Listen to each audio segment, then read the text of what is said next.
اور افسوس ہوتا ہے اس سوشل میڈیا کے زمانے میں بھی اتنی جہالت ہو کہ آج سے 40 سال پہلے اگر شیعوں پہ الزام لگائے جاتے تو بندے کو سمجھ آتا، لیکن آج جب الزام لگائے جائیں سوشل میڈیا کے زمانے میں، یعنی علل اعلان بندہ قرآن کھول کے جھوٹ بولے. مثلا پہلے بولا جاتا کہ شیعوں کے 40 جز ہیں تو بات سمجھ میں آتی تھی، لوگوں کی رسائی نہیں تھی، شیعوں تک مان بھی لیتے تھے. لیکن آج اگر کوئی بولے شیعوں کے 40 جز ہوتے ہیں تو بھائی اگر ہیں تو بھائی ہمارے پاس بھی لاؤ، ہم بھی دیکھیں یہ 10 کون سے تھے. ایران کا کوئی قرآن لاؤ، لبنان کا کوئی قرآن لاؤ، پاکستان کی مسجدوں میں محفلوں میں کوئی لاؤ. تو آج کا پڑھا لکھا جوان سمجھ چکا ہے، لیکن کچھ لوگوں کی فکر اسی پرانی فکر پہ ابھی تک اٹکی ہوئی ہے. یہ قرآن کی آواز ہے، ختم اللہ علی قلوبہم. کچھ لوگ ایسے ہیں جن کے دلوں پر، ایمانوں پر مہر لگا دی جاتی ہے. یہ مہر نہیں ہے، یہ لعنت گمراہی ہے. یہ مہر نہیں ہے، یہ اللہ کی لعنت ہے. یہ کبھی بھی پلٹیں گے نہیں. جس طرح آپ نے دیکھا ہوگا کافی لوگ بزرگ ہو جاتے ہیں نا، ان کو کہو بابا جی اسمارٹ فون ہے، اس کو آپ بٹن والا فون چھوڑ دو، اسمارٹ یوز کرو، تو کہتے ہیں بیٹا یہ میری سمجھ میں نہیں آتا، مجھے وہی بٹن والا فون. تو کچھ وہی بٹن والے مسلمان ہیں ہاں، جن کے ذہنوں میں وہی پرانے بٹن پھنسے ہوئے ہیں. جتنا کہو ان کی سمجھ میں نہیں آتا، اور ان کا اخلاق بتاتا ہے. مثلا میں نے اس سال ایک جملہ کہا تھا کہ جب ہمارے جلوس نکلے اور اس سے پہلے ان کے جلوس نکلے، اور 40 میں تو مومنین نے اتنی شرکت کی اور دنیا کو بتا دیا کہ حسینی ہوتا کیا ہے. ریلیاں نکالی اور کافر کافر، شیعہ کافر کے نعرے لگائے گئے. تو ایک جوان بڑا غصے میں تھا، مولانا ہمیں کافر کہہ رہے ہیں. میں نے کہا بھائی غصہ کیوں کھاتے ہو، وہ تو قابل ترس ہیں، غصہ تم پہ کرنا ہی نہیں چاہیے. کہ کیوں مولانا ہمیں گالیاں دے رہے ہیں. میں نے کہا یہ بتاؤ اگر کسی گھر میں جاؤ اور اس گھر میں ایک طوطا ہو اور طوطا تجھے گالیاں دے، ہاں بھائی طوطا اگر گالیاں دینا شروع کر دے، ہاں طوطا بولے کافر کافر شیعہ کافر، تو کیا طوطے پہ غصہ کرو گے، اس کی گردن کو مروٹو گے؟ کہ نہیں مولانا طوطے پہ کیسا غصہ. میں نے کہا یہ سارے طوطے ہیں.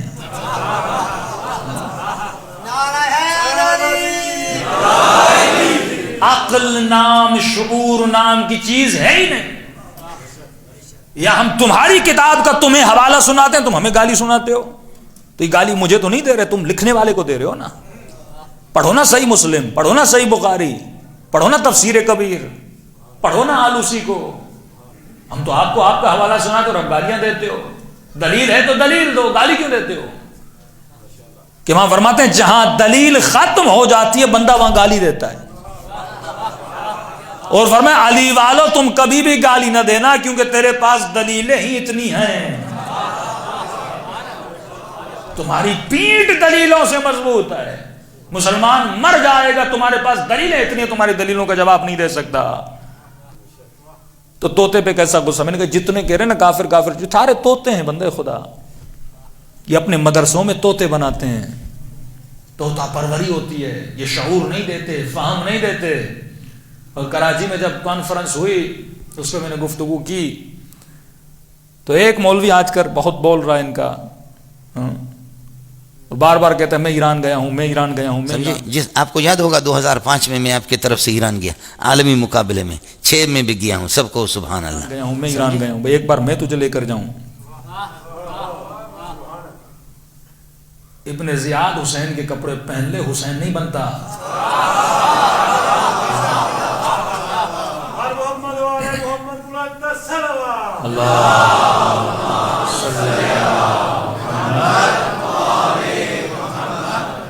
اس نے وہاں پر آ کر صحیح بخاری کی غالباً ایک حدیث پڑھی، نام ہے منظور مہنگل. مہنگل کافی بلوچ میرے دوست بھی ہیں، اس کا ایک واقعہ آپ کو سناؤں گا. لیکن اس نے کہا کہ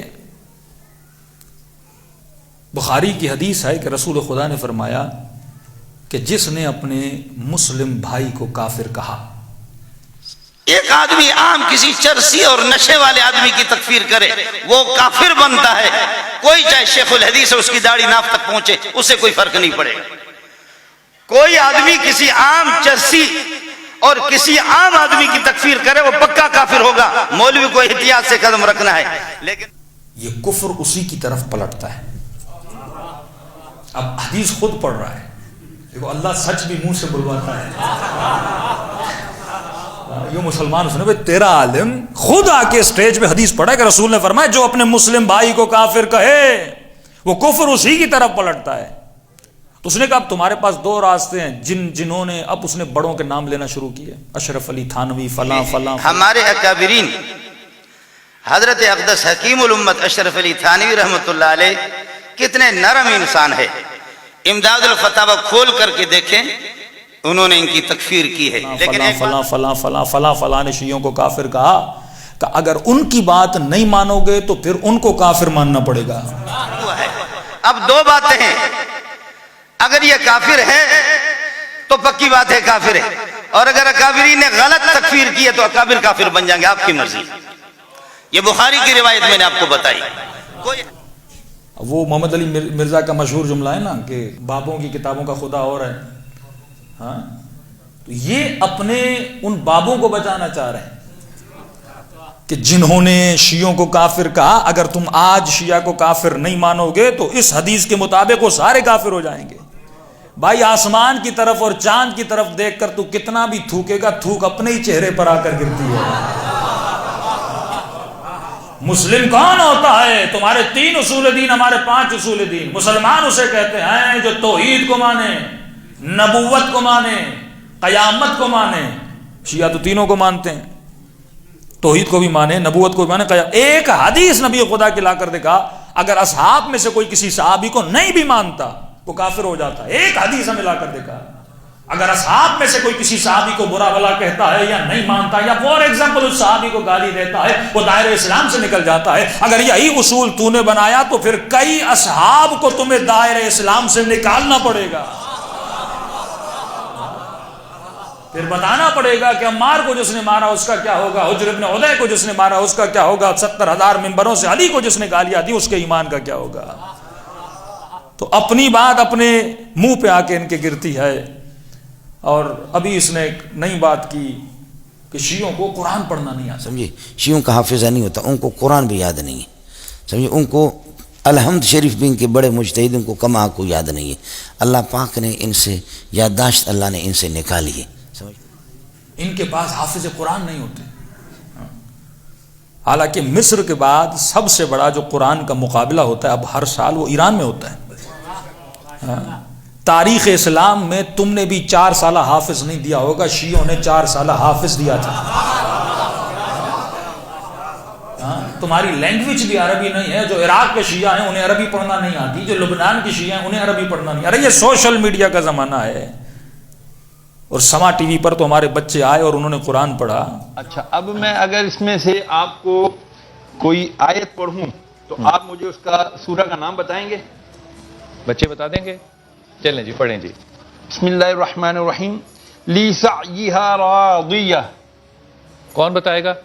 مائک دینا اس بچے کو، یہ مائک دینا بیٹا جی.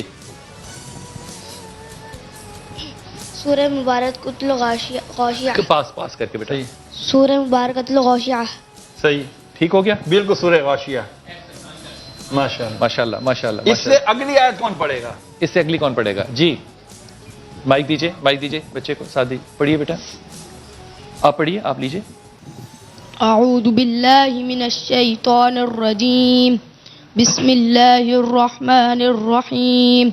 فی جنت عالیہ. سبحان اللہ، ماشاء اللہ. اور نہیں، اگر تو کراچی میں بیٹھا ہوا ہے وہیں پر آ جا، تجھے لے کر جاتے ہیں. ہمارے کئی حافظ بچے وہاں پر بیٹھے ہوئے ہیں، اور خود کہتا ہے اگر کوئی شیعہ حافظ دکھا دو. اور یہ ایسا مولوی ہے جس کے منہ سے ہمیشہ WC کے الفاظ نکلتے ہیں. تفسیر قرآن بھی جب پڑھا رہا ہوتا ہے اور شیعہ مفسروں کو اس نے برا بلا کہا، چاہے وہ ساجد نقوی ہو یا محسن علی نجفی ہو یا وہ شہنشاہ نقوی ہو، کسے باشد آمنے سامنے قرآن وہ پڑھ کر کے تو دکھا دے. جب خود تفسیر، اس کی پوری تفسیر سنی، یہ مشہور کیوں ہوا؟ گندے سے گندے لطیفے، گندی سی گندی باتیں.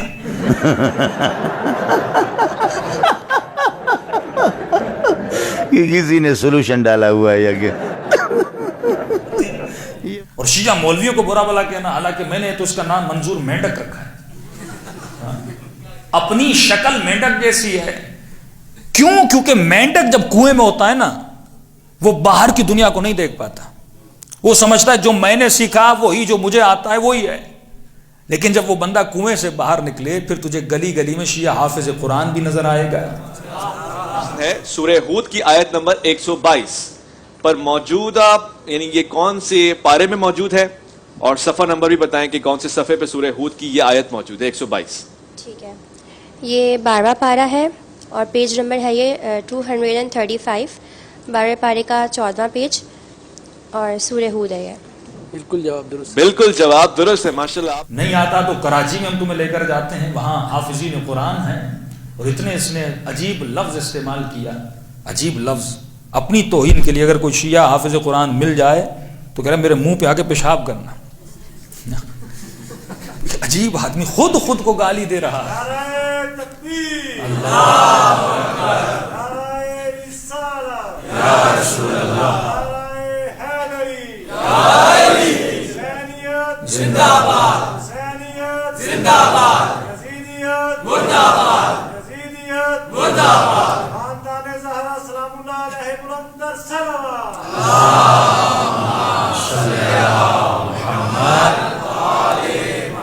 اور نہیں, کراچی کا مدرسہ ہے اور وہیں سائیڈ میں جماران کے بچے ہیں جو حفظ قرآن کا سلسلہ ہے, وہیں پر چلا جائے تو اسے شیعہ حافظ مل جائیں.